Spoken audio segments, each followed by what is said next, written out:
So এটা হচ্ছে বিমানবন্দর সড়ক দেখতে পাচ্ছেন। তো ছুটির দিন এখানে কিন্তু অনেক লোকজনের সমাহার পড়ে যায়। তো আমরা এসেছি, ফাঁকা আছে এখন। এই সময়টা আসলে লোকজন তেমন একটা হয় না, বিশেষ করে ছুটির দিনে অনেক লোকজন হয়, একদম কানায় পূর্ণ হয়ে যায়। সবাই বন্ধু বান্ধব ফ্যামিলি মিলে আসে একটু সময় কাটাতে। অনেক সুন্দর মনোরম পরিবেশ।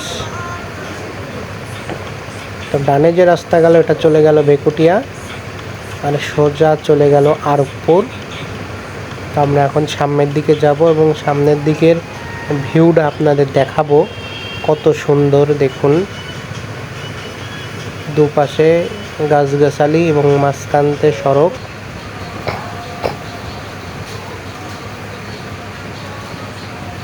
তো এই পাশে আবার একটা রেস্টুরেন্ট আছে, সবার জন্যই উন্মুক্ত, সবাই যেতে পারে। আর এই এলাকাটা পুরোটা সেনাবাহিনীদের আন্ডারে, যার কারণে এখানে কিন্তু গতিও নির্ধারণ করে দেওয়া, যে অনেকেই বাইক নিয়ে ওভার স্পিডে চালায়, তখন একটা দুর্ঘটনা ঘটে যায়। সেই কারণে এখানে কিন্তু গতিও লিমিট করে দেওয়া আছে। তো দেখুন কি সুন্দর মনোরম পরিবেশ এবং দৃশ্যটা দেখুন, চারিপাশে সবুজ গাছপালা এবং মাঝখানতে সড়ক পথ সুন্দরভাবে বয়ে চলেছে। তো আমরা গেছিলাম দুপুরবেলার দিকে, যার কারণে রাস্তাঘাটে খুব ফাঁকা ছিল, শুনশান। তবে বিকাল টাইমে এখানে ছুটির দিনে বাদে এমনি গেলেও অনেক লোকের সমাগম দেখা যায়।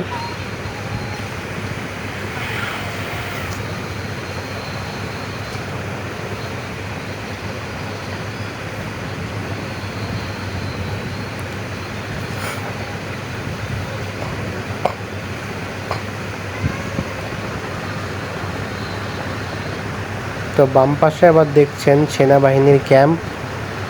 এটা হচ্ছে যশোর সেনাবাহিনীদের ক্যাম্প।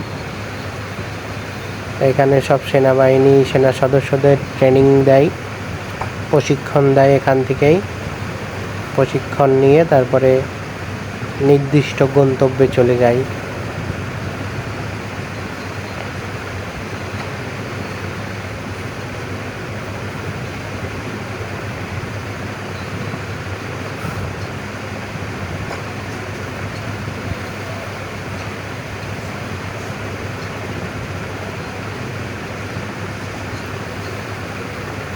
দেখুন কি সুন্দর সবুজ গাছপালা, ওই দূরে ধান ক্ষেত।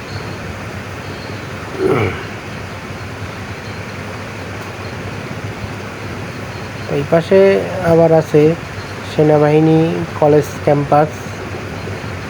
ওখানে যে কলেজগুলো আছে এগুলো সব সেনাবাহিনীদের আন্ডারে।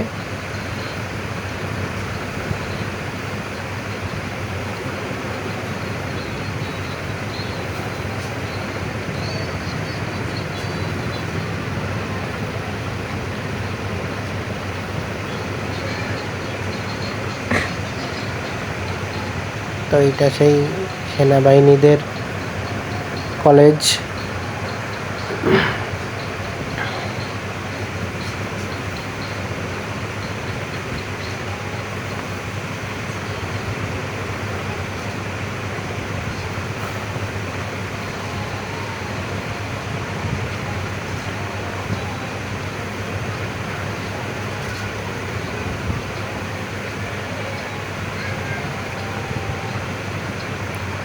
জায়গাটা অনেক সুন্দর, বিকেল টাইমে আসলেই মন ভালো হয়ে যাওয়ার মতো একটি জায়গা, খুব সুন্দর।